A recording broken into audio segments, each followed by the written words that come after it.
पिछले 2 सालों में इजराइल फलस्तीन में मौजूद तकरीबन 84,000 मुसलमानों को शहीद कर चुका है। वो ये सब कुछ क्यों कर रहा है ये तो सबको पता है। इम्पोर्टेंट ये है वो यहूदी जो सदियों तक गुलामी की जिंदगी गुजारते रहे, जिनके पास रहने के लिए अपना घर नहीं होता था, जिनको हर जगह जलील किया जाता था, चाहे वो क्रिश्चियंस के थ्रू या मुसलमानों के थ्रू। इवन के वर्ल्ड वॉर 2 के दौरान हिटलर ने यहूदियों को चुन चुन कर कत्ल किया। लेकिन फिर भी अचानक ये लोग एक कंट्री कैसे बने, और कंट्री भी वो जिसका नाम दुनिया की सुपर पावर कंट्रीज में आता है। Israeli Prime Minister. इसके पीछे भी कहीं ना कहीं हमारे मुसलमानों की ही मेहरबानी है। ये बात उस दौर की है जब दुनिया की सबसे बड़ी ताकत उस्मानिया खिलाफत थी। लेकिन ऐन इसी वक्त दुनिया में एक बहुत बड़ी जंग छिड़ गई, वर्ल्ड वॉर 1। इस वक्त अमेरिका जंग में आने को तैयार बिल्कुल नहीं था। We have no desire to take part in this war. This conflict is not ours. इसीलिए बरतानिया को यह लगता था कि अगर अमेरिका के अमीर तरीन यहूदियों के साथ कोई मुआहदा कर लिया जाए तो वो अमेरिका को उस्मानिया खिलाफत के खिलाफ लड़ने पर मजबूर कर देंगे। इसीलिए बरतानिया ने यहूदियों के साथ एक मुआहदा किया। वो मुआहदा तो हम बाद में डिस्कस करते हैं, लेकिन उस मुआहदे की वजह से उस्मानिया खिलाफत को बहुत बड़ी शिकस्त हुई। उस्मानिया खिलाफत को बहुत बड़ा नुकसान उठाना पड़ा उस जंग में। इवन के पहली बार उस्मानिया खिलाफत को दूसरे मुल्कों से बहुत बड़ी रकम के साथ कर्जे लेने पड़े। इसी चीज का फायदा उठाकर यहूदियों के एक लीडर ने उस्मानिया खिलाफत के आखिरी खलीफा सुल्तान अब्दुल हमीद के सामने एक पेशकश रखी। जमीन चाहिए मुझे कुद्स में, यहूदियों के लिए जमीन चाहता हूँ। एक ही गुजारिश है, कुद्स में मुट्ठी भर जमीन बेच दें हमें, तो हम सारी दुनिया से पैसा इकट्ठा करके तुम्हारा सारा कर्जा उतार देंगे। इवन के हम इसके अलावा भी आपको बहुत बड़ी रकम देंगे, लेकिन कुद्स की जमीन का एक टुकड़ा भी नहीं दिया जाएगा। ये सरजमीन हमारी नहीं, हमारी कौम की है। हमारे लोगों ने कुर्बानियां देकर अपने खून से इस जमीन को सींचा है। दरिया नील और फरात के दरमियान सिहोनी रियासत कायम करना चाहते हैं आप। हम भी ये ऐलान करते हैं, जब तक हम जिंदा हैं, ये रियासत कभी कायम नहीं हो, कामयाब नहीं होने देंगे आप। चले जाओ। अब यहूदियों को इस बात की समझ आ चुकी थी कि सुल्तान अब्दुल हमीद के होते हुए हम कभी भी इसराइल नहीं बना सकते। अब उन्होंने जंग में किए गए मुहादों का इस्तेमाल करना शुरू कर दिया। बरतानिया ने यहूदियों के साथ एक अलग मुल्क बनाने का वादा किया था और अब इस वादे को पूरा करने का वक्त आ गया है। अब ब्रिटिश एम्पायर ने यहूदियों के साथ मिलकर खिलाफत उस्मानिया को तोड़ने की प्लानिंग शुरू कर दी। उस वक्त खिलाफत उस्मानिया कमजोर जरूर थी, लेकिन अब भी ब्रिटिश एम्पायर खिलाफत उस्मानिया का कुछ नहीं बिगाड़ सकती थी। इसलिए अब उन्हें एक ऐसे मुसलमान लीडर की तलाश थी जो उनके साथ मिलकर उस्मानियों के खिलाफ बगावत करे, और उन्हें ऐसा लीडर मिल गया, मक्का का अमीर शरीफ हुसैन बिन अली। बरतानिया ने अरबों को ही क्यों चुना? वो इसलिए कि ब्रिटिश एम्पायर उस्मानिया खिलाफत का तब तक कुछ नहीं बिगाड़ सकती थी जब तक अरब उस्मानियों के साथ थे। इसलिए अब ब्रिटिश एम्पायर ने अरबों को उस्मानियों के खिलाफ भड़काना शुरू कर दिया। बरतानिया के एक ऑफिसर ने शरीफ हुसैन के साथ मीटिंग की, जिसमें उसने कहा कि तुम अरबों पर ये उस्मानी की हुकूमत कर रहे हैं, तुम्हारा तो एक अलग मुल्क होना चाहिए था, एक अरब मुल्क। इसके साथ ही उन्होंने कहा कि अगर हम उस्मानियों को हरा देते हैं तो हम दुनिया से खिलाफत खत्म नहीं करेंगे, बल्कि खिलाफत उस्मानियों से लेकर अरबों को दे देंगे। इस बात पर शरीफ हुसैन बहुत खुश हुआ। शरीफ हुसैन कोई आम इंसान नहीं था, बल्कि इसका ताल्लुक रसूलुल्लाह सल्लल्लाहु अलैहि वसल्लम के खानदान से था। इस बात पर अरब बहुत खुश हुए, क्योंकि सदियों बाद खिलाफत एक बार फिर से अरब के पास आने वाली थी। ब्रिटिश एम्पायर ने अरबों के साथ मिलकर सल्तनत उस्मानिया पर हमला कर दिया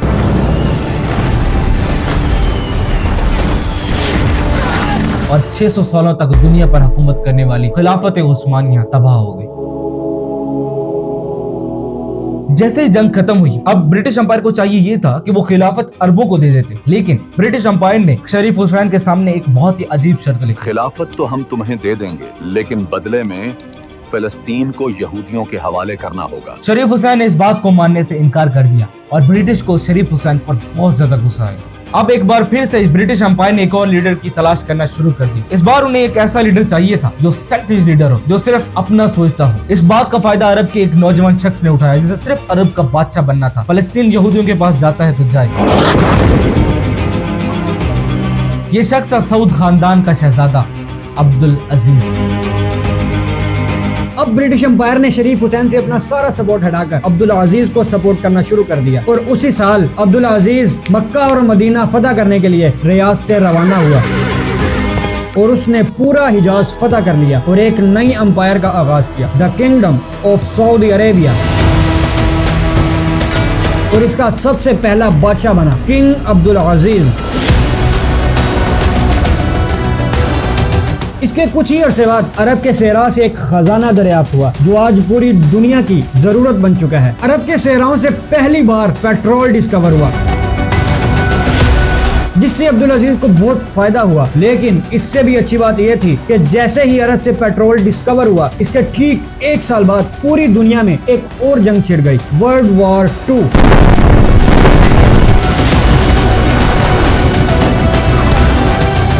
इस जंग के दौरान सबसे बड़ा फायदा अब्दुल अजीज को हुआ क्योंकि उस वक्त ऑयल सिर्फ कुछ ही कंट्रीज में डिस्कवर हुआ था, इसीलिए अरब का तेल पूरी दुनिया में बिकने लगा, जिससे अब्दुल अजीज का नाम पूरी दुनिया के अमीर तरीन लोगों में शामिल हो गया और सऊदी अरब एक सुपर पावर कंट्री बन गया। अब अब्दुल अजीज बादशाह तो बन चुका था लेकिन उसकी सल्तनत बिल्कुल मखसूस थी। फलस्तीन अभी भी बरतानिया के कब्जे में था। बरतानिया को अपनी मर्जी का एक लीडर तो मिल चुका था लेकिन उस वक्त यहूदी पूरी दुनिया में फैले हुए थे, इसीलिए वर्ल्ड वॉर 2 के बाद बरतानवी गवर्नमेंट ने पूरी दुनिया के यहूदियों को फलस्तीन बुलाना शुरू किया, खुद उन्हें जमीनें देनी शुरू की। ये जमीनें आज से आपकी हैं। और इसी तरह पूरी दुनिया में फैले हुए यहूदी अब फलस्तीन में आबाद होने लगे। इसके बावजूद भी वर्ल्ड वॉर 2 में हिटलर ने यहूदियों को चुन चुन कर कत्ल किया। इसी वजह से बरतानिया पहले तो सिर्फ अपना वादा निभा रहा था लेकिन अब बरतानिया, अमेरिका और दीगर यूरोपीय ममालिक को यहूदियों पर तरस आने लगा। यार यहूदियों पर तो बहुत जुल्म हो रहा है। हाँ, इनका भी एक अलग मुल्क होना चाहिए। और अब तो यहूदियों की 5 उंगलियां घी में आ गईं। इसी बात का फायदा उठाकर 1948 में यहूदियों ने यूएन में बैठकर अपनी आजादी का ऐलान किया। आज से यहूदी आजाद हैं और एक नया मुल्क वजूद में आया, इजराइल।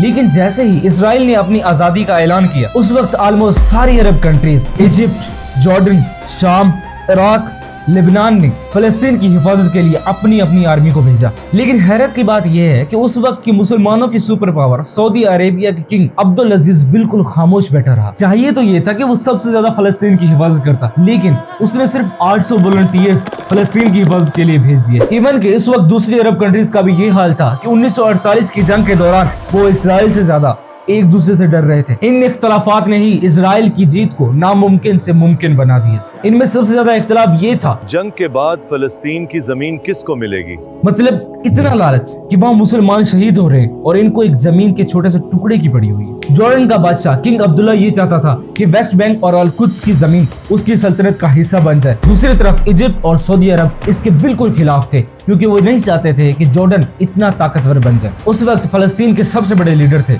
मुफ्ती आजम अमीनुल हुसैन। किंग अब्दुल्ला मुफ्ती साहब को बिल्कुल पसंद नहीं करता था।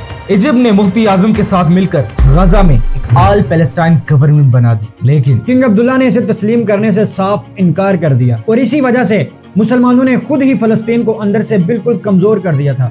इस वक्त अरब दुनिया 2 हिस्सों में बटी हुई थी, एक तरफ जॉर्डन और इराक और दूसरी तरफ इजिप्ट, सऊदी अरब और शाम। जॉर्डन और इराक पर एक ही खानदान की हुकूमत थी, इसीलिए इजिप्ट और सऊदी अरब को यह डर था कि अगर जॉर्डन जंग जीत गया तो वो इस पूरे अरब खित्ते पर कब्जा कर लेगा। इसीलिए इन्होंने जॉर्डन और इराक के साथ खुफिया मालूमात तक छुपाने का फैसला किया। और दूसरी तरफ जॉर्डन के अंदर एक सीक्रेट डील की जा रही थी। जॉर्डन के बादशाह किंग अब्दुल्ला ने इजराइल बनने से पहले ही यहूदियों के एक लीडर के साथ मीटिंग की, जिसमें किंग अब्दुल्ला ने यहूदियों के साथ एक डील की। हम इसराइल का क़याम नहीं रोकेंगे बशर्ती कि इसराइल वेस्ट बैंक का इलाका हमें देगा।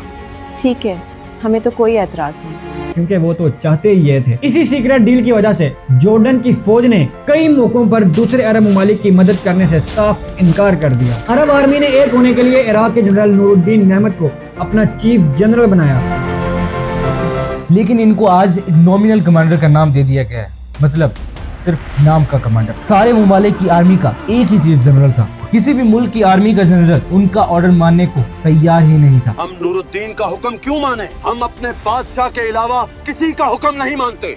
जंग के दौरान जब दूसरे मुमालिक मुसीबत में थे तो जॉर्डन ने उनकी मदद करने से साफ इनकार कर दिया। इंतहाई अफसोस के साथ ये 5 मुमालिक की फौज मिलकर एक यूनाइटेड आर्मी नहीं बन सके। इस बात का सबसे ज्यादा फायदा इजराइल ने उठाया। इजराइल ने बारी बारी हर अरब फौज को निशाना बनाया। तुम इराक की फौज पे हमला करोगे, तुम मिस्र की फौज को संभालो और मैं लबनान को देखता हूँ। इजराइल ने न सिर्फ अपना इलाका बचा लिया जो यूएन ने उनको दिया था, बल्कि ऑलमोस्ट 70% तक उन इलाकों पर भी कब्जा कर लिया जो फलस्तीन के लिए रखे गए थे। इसी वजह से ऑलमोस्ट 7 लाख फलस्तीनियों को अपने घर छोड़ने पड़े।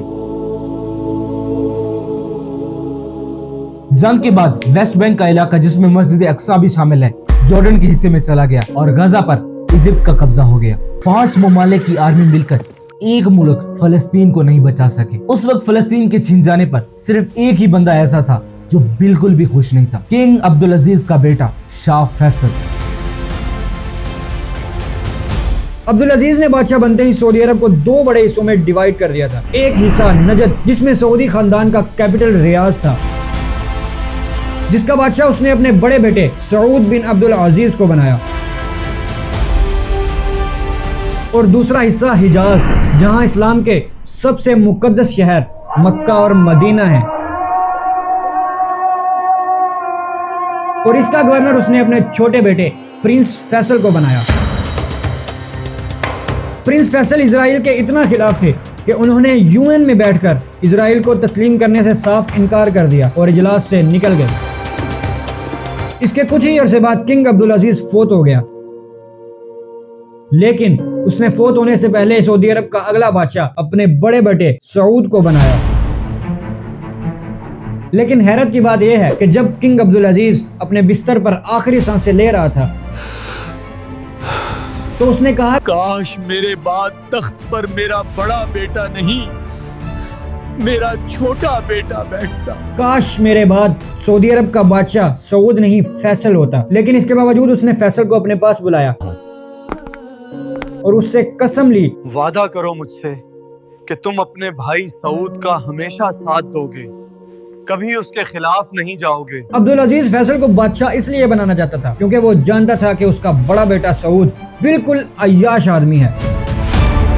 सऊद ने अपनी जिंदगी में 40 से ज्यादा शादियां की और उसके 109 बच्चे थे, और वो सब इन शाही पैलेसेस में रहते थे। सऊद की शराब पीने की आदत का सबको पता था, और अब सऊदी अरब का दूसरा बादशाह बना सऊद बिन अब्दुल अजीज, और सऊदी अरब का सबसे पहला प्राइम मिनिस्टर शाह फैसल। सऊद ने बादशाह बनते ही अपना सारा पैसा अपने खानदान पर लुटाना शुरू कर दिया। उसने अपने खानदान के लिए $1 बिलियन के पैलेसेस बनाने का ऑर्डर दिया। इवन के उसने दूसरे मुल्कों से कर्जे ले लेकर अपने खानदान के लिए प्राइवेट जेट्स खरीदे, जिनमें उसकी शाही फैमिली सफर किया करती थी, और इसी वजह से सऊदी अरब पर कर्जा ट्रिपल से भी ज्यादा बढ़ गया। उस वक्त सिर्फ एक ही बंदा था जो उसे इन सब कामों से रोक रहा था, सऊद का छोटा भाई शाह फैसल। अब जब सऊद अपनी अयाशी में लगा हुआ था, उसी वक्त इजराइल और मुसलमानों के दरमियान जंग छिड़ गई। इजिप्ट के सदर जमाल अब्दुल नासिर ने स्विज नहर पर कब्जा कर लिया और इसे अपनी सरकारी मलकियत करार दे दिया।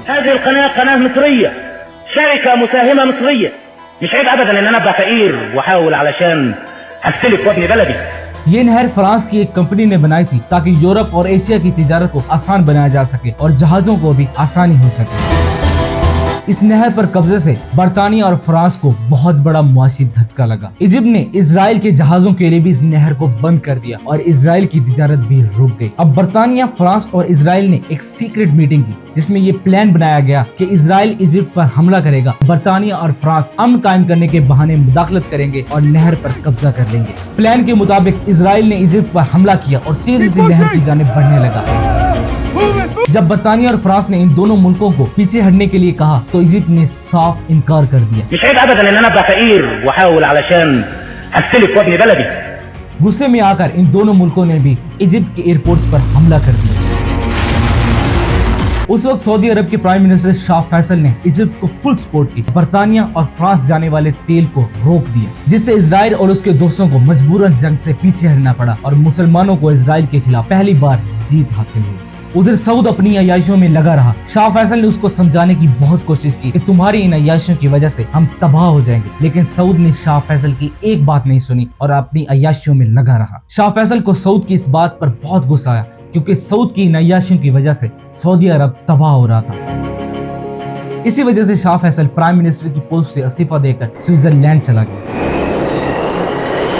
सऊद को ये लगता था कि हम कभी गरीब नहीं हो सकते, क्योंकि उस वक्त सिर्फ चंद ही कंट्रीज में ऑयल डिस्कवर हुआ था। लेकिन जैसे ही शाह फैसल वहां से गया तो और भी कंट्रीज में ऑयल डिस्कवर होने लगा और पेट्रोल की कीमत बहुत नीचे आ गई, जिससे सऊदी अरब की इकोनॉमी बहुत लो हो गई। सऊद ने कर्जे तो बहुत लिए थे, लेकिन अब उन्हें वापस करने के लिए पैसे नहीं थे उसके पास। इवन कि अब बैनुल अक़वामी बैंक्स ने उसे कर्जा देने से भी साफ इनकार कर दिया था। आज से तुम्हें 1 रुपया भी कर्ज नहीं मिलेगा। लेकिन सऊद फिर भी अपनी अय्याशी में लगा रहा। इसे इस बात से कोई फर्क नहीं पड़ा और पहली बार ऐसा लग रहा था कि अब सऊदी अरब बिल्कुल तबाह हो जाएगा। इन सब हालात को देखकर सऊदी अरब के हर शख्स की नजर अब सिर्फ एक ही बंदे पर थी जो सऊदी अरब को बचा सकता था, सऊद का छोटा भाई शाह फैसल।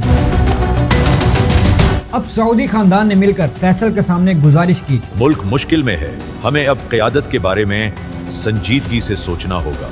आप सऊद को हटाकर खुद बादशाह बन जाएं। लेकिन शाह फैसल ने बादशाह बनने से इनकार कर दिया, क्योंकि उन्हें अपने बाप से किया हुआ वादा याद था। उन्होंने कहा कि मैं वापस प्राइम मिनिस्टर की पोस्ट पर मुल्क के हालात सेट करने की कोशिश करूंगा। इस बात पर सऊद राजी हो गया और अपनी सारी पावर फैसल के हवाले कर दी। शाह फैसल ने वापस आते ही सारे शहजादों की अयाशी को खत्म किया। इससे पहले वो जितना चाहते थे खजाने से पैसा निकाल लेते थे, लेकिन अब इस पर मुकम्मल पाबंदी लगा दी गई। शाह फैसल ने सरकारी पैसे पर बनने वाले पैलेसेस के आर्डर्स को कैंसिल कर दिया। यही नहीं, इस्लामिक हिस्ट्री में पहली बार शाह फैसल ने गुलामी को खत्म करने का हुक्म जारी किया। इस वक्त सऊदी अरब में जितने भी गुलाम थे, एक एक के मालिक को अपने खजाने से पैसे देकर सबको आजाद करवा दिया और गुलाम रखने पर मुकम्मल पाबंदी लगा दी। अब सारी सऊदी अवाम सऊद को नहीं बल्कि शाह फैसल को अपना बादशाह मानने लगी। जब सऊद अमेरिका से वापस आया तो अब जब उसने देखा कि लोग मुझसे ज्यादा फैसल की इज्जत कर रहे हैं तो वो फैसल से जेलिस होने लगा। इवन के सऊद के बेटे भी उसे फैसल के खिलाफ भड़काने लगे, क्योंकि उन्होंने इनकी सारी अयाशी को खत्म कर दिया था। अब सऊद और उसके बेटे बड़े बड़े सरदारों को पैसा देकर फैसल के खिलाफ भड़काने लगे। हत्ता कि सऊद ने फैसल को एक खत लिखा जिसमें उसने कहा, मेरे कुछ बेटों के इख्तियारात उन्हें वापस दे दो,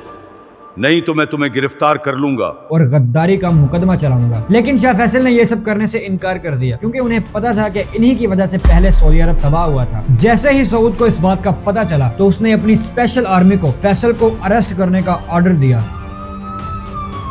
सऊद की फौज ने जाकर शाह फैसल के घर को चारों तरफ से घेर लिया। लेकिन जैसे ही शाह फैसल अपने घर से निकले